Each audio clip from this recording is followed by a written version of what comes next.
Get up with you, starting right now. Here we go.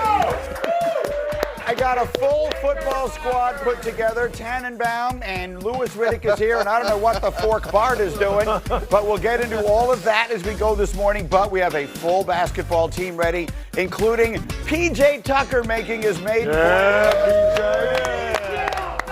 Great to have you, JWill, Alan Hahn. Let's roll it. Game of the night, statement of the night last night in San Antonio. How would Victor Wembanyama answer the bell after all that happened in Game 4 and getting tossed and all the discussion? Pop was there to watch it, and he would answer the question, JWill, immediately. Well, he had 16 points in a 6-minute stretch before the first break.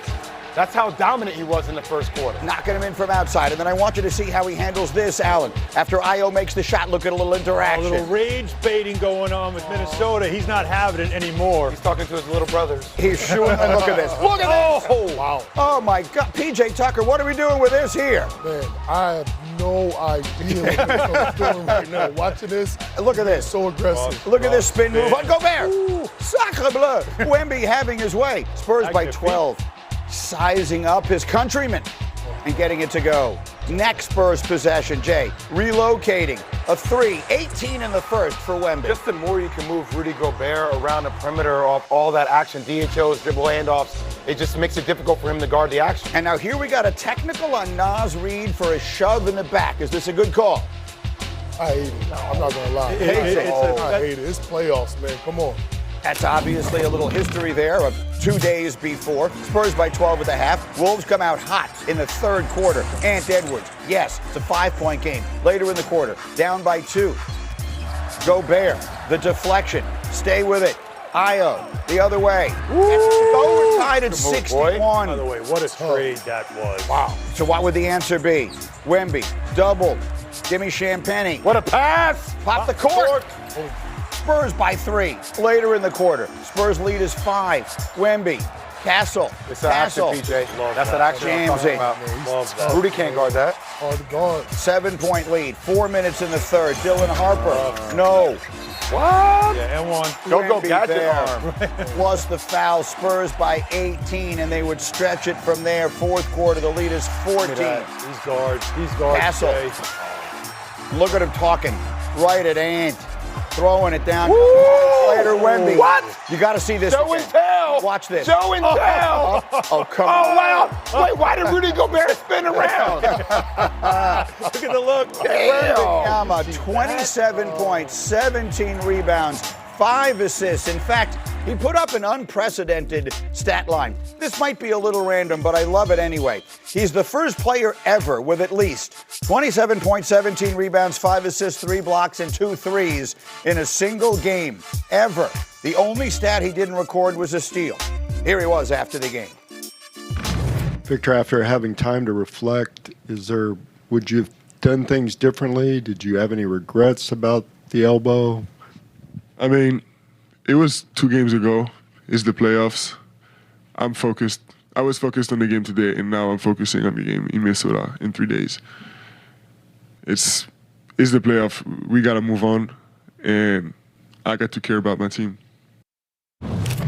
Boom! That is the perfect punctuation on the perfectly played sentence. Victor Wembanyama, who is the most impressive young player to come into the NBA in God knows how long, I guess since LeBron James. Last night, this is my opinion, Jay Williams, this was his most impressive performance as a pro. When you consider everything that hung in the air and all the different ways this could have gone and all the attention on him and the first real negativity that has surrounded him since he came into the league, for him to answer with his performance, with his attitude, and then that response, a vet response for a young player, I think this is the best night of his young NBA career. I know often in NBA locker rooms we talk about setting the tone in games, PJ, and you typically can do that in the first quarter. He had 21 and 10 in the first half. And frankly, like, he's the first player in NBA history as a superstar that makes other superstars look physically outdated. Like that's what he does. Like, and it's on both sides of the floor. It's his defense, it's his scoring, but also he had 5 assists last night. Yep. It's his elite playmaking at 7'5", PJ. Look at these moves. I mean, PJ, I want I want your take as a longtime veteran and a guy who was really so imperative in locker rooms and leadership and all of that.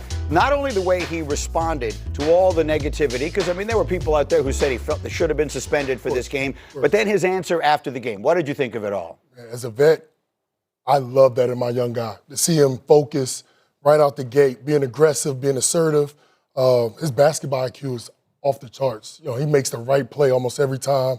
But I just love his aggressiveness the entire night in all facets of the game. Absolutely. And then, Alan, you particularly were noticing, and we showed a little bit of it in there, they were trying to get at him. And they were trying to pick at him as we predicted they would, as we knew they would, and he wasn't having any of it. Yeah, after the game, he talked about rage baiting that they were doing, the Minnesota Timberwolves were doing in the series, and he said he wasn't going to fall for it anymore. Now, Minnesota's got to do this because, as Jay said, he makes you look very ordinary, and so they get under his skin. But he's saying, no, I'm not about that today. I'm focused. I'm locked in. I want to help my team win. You know, when the plane landed from Minnesota, Greg Popovich was waiting at the airport. Yeah. And the first thing he did was find Wembanyama off the plane and had a talk with him. Boy, would you love to know what that conversation was about. Yeah. That helped him get locked in. Devin Vassell said that Wembanyama told his teammates he was upset about getting thrown out of that game. And what Vassell said was, we need that upset Vic in this game to be locked in, ready to attack from the start. That's literally what happened. This went from an immature moment to a mature moment for a young superstar in a big spot. PJ and I were talking about this in the back room, and I want you to bring up the point because I thought it was important. I don't know how they're guarding him with Rudy Gobert. It feels like Rudy Gobert guarding him one-on-one doesn't feel like the right move, P. No, not at all. And I think throughout the series, you would think they would have made a move to try to do something different. When you see him doing ISOs, he's by himself. It's like he's on an island. He has no chance in that matchup. So it's something that Minnesota got to take a look at. Well, help me with this then, because what exactly is it you can do? He can beat you. He can take you outside and then do this kind of stuff to all of the bigs. You put him anywhere in the painted area or nearby. You put someone smaller on him and you're dead. You double him every time. You tell me, what are you doing to try and slow him down? Me, personally, I think you should put somebody smaller on him. Go small, switch it up. Try to be physical. Beat him up down the court. He's getting to the paint way too easy. If he gets in the paint, he's making passes, he's making easy shots. He's doing it all. So it's tough. There's no right answer. There's no right answer. That's what they were trying to do with McDaniels on him. A smaller player, very physical, after the play stuff, right, PJ, they were trying to do with him. That's what set him off in Game 4. He had enough through the elbow. In this game, that stuff didn't work. But when you see him on the perimeter, like that last play where literally Castle comes off a DHO on the side, when you put Rudy Gobert in space, Rudy Gobert can't guard that action because then he's a lob threat at the rim. He has to make a choice. And when you constantly get him in rotation like that, that's to Wemby's advantage. 100%. He's so...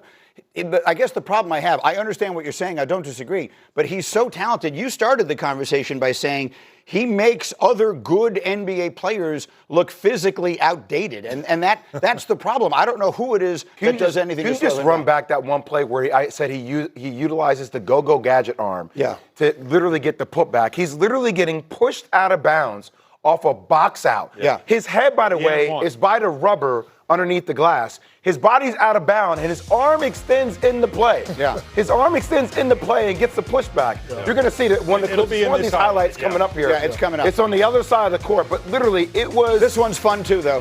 I mean, look, he puts him in the spinner. He puts him in the blender. That's a good one. You could just watch this all the time. Here's the play you're talking about, I think. No, that's the pass. It's the one where he gets the ball. Look, you're going to see it's the next one, I think. Where I'm not going to show it. Literally, his body goes out of bounds. He's out of bounds.